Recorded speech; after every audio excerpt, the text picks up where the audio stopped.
8:52 exactly, and we're now joined by Professor Jane Duncane from the University of Johannesburg. We're looking at the issue around President Cyril Ramaphosa's agenda behind placing state security under his office. What is that all about? And he has also appointed an expert panel, that's what he says, an expert panel to critically review the preparedness and shortcomings of responses to these type of emergencies.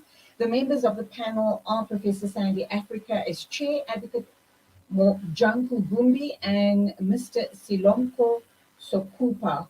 What is their role exactly, and why are we faced with a situation like this? Professor Duncan, good morning. Welcome to the program. Are you there, Professor? Hello. Hello, and good morning to your listeners. I must just explain, it's extremely difficult to hear you. All right, do you want me to repeat my question? Yes, please, if you could. Welcome, and the first question being, obviously, that President Cyril Ramaphosa obviously has placed state security under his office. Is that something to be worried about? And when the commander-in-chief makes a move like that, should we as citizens be worried? What is that telling us? Yes, I can hear you much better now. I think we should be concerned. I think I can understand the reasons that gave rise to the shift, and particularly the lapse in intelligence that we saw during the recent unrest. From what I understand, there was some intelligence that was handed over to the security cluster, but it didn't find its way to the president. And I suspect that this is one of the reasons why the shift has happened. But there are dangers in it, in the sense that the agency could very quickly become a Praetorian Guard for the president. And we've seen this happening in other parts of the world, where civilian intelligence agencies have been located in presidencies. They often focus on protecting the president rather than protecting the country. Now, we could say that maybe the risks are fairly low at the moment under the current president, and that he's doing this in order to try and strengthen the intelligence function, and he has no malifides. But we don't know what kind of president we're going to have after the current president. We could well have someone who is similar to the previous president. And that means that structurally, the potential for abuse is heightened under this model, and could well be misused in time to come. All right. Cyril Ramaphosa has also appointed a special task team or a security service, and the members of the panel are Professor Sandy Africa as chair, Advocate Mojanku Gumbi, and Silumku Sokupa.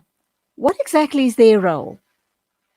Well, their role is to investigate the reasons why there was a security cluster failure to respond to the unrest, which implies to me that they themselves are not entirely sure exactly what happened. I would assume that once they've established the causal factors that gave rise to this lapse, then hopefully their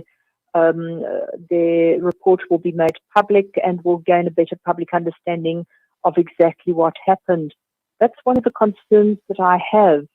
Making this move now, before this task team has reported on their findings, is a bit like putting the cart before the horse, because they may well find that there was insufficiently timeous provision of information or no provision of information to the president, which meant that he was unable to respond in the way that he should. But we don't know that. This is a very big move, and we should have actually waited for the task team to complete its report before taking a decision one way or the other. Sydney Mufamadi has also been appointed as the security advisor. How's that going to play out, seeing that you have this the special task team as well, doing a thorough investigation? Should that not have been mandated to Sydney Mufamadi? Not necessarily. I think the role of the National Security Advisor is a very different one. His role effectively is to steer the president and to provide advice on the major national security issues of the day. He wouldn't necessarily have the capacity or be well placed to do a very specific investigation that's very focused on the lapses that occurred in relation to the recent unrest. I think it's apposite for the president to have appointed a task team with the kind of skills and experience that's represented there, rather than leave the matter to the National Security Advisor, whose hands are going to be more than full anyway, attempting to breathe some life into what has been effectively a dormant National Security Council. Are you confident in his appointment? Yes, I am. Perhaps just to explain, I was a member of the high-level review panel that he chaired, looking into abuses in the State Security Agency during the Jacob Zuma presidency.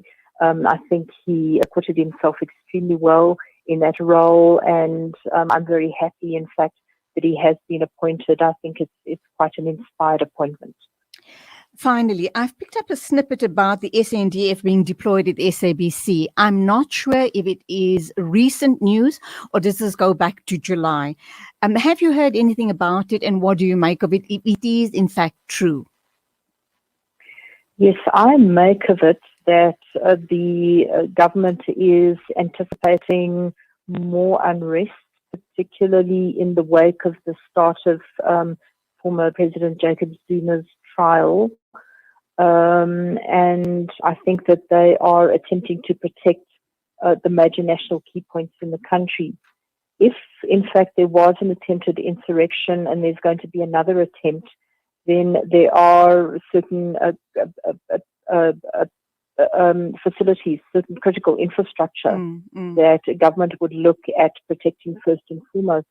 And inevitably, in an insurrection, people aim for the takeover of the national broadcaster in order to communicate whatever message they want to communicate.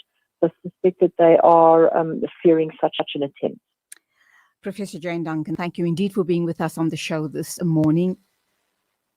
And It's have yourself a great day. Thank you. Thank you, you too.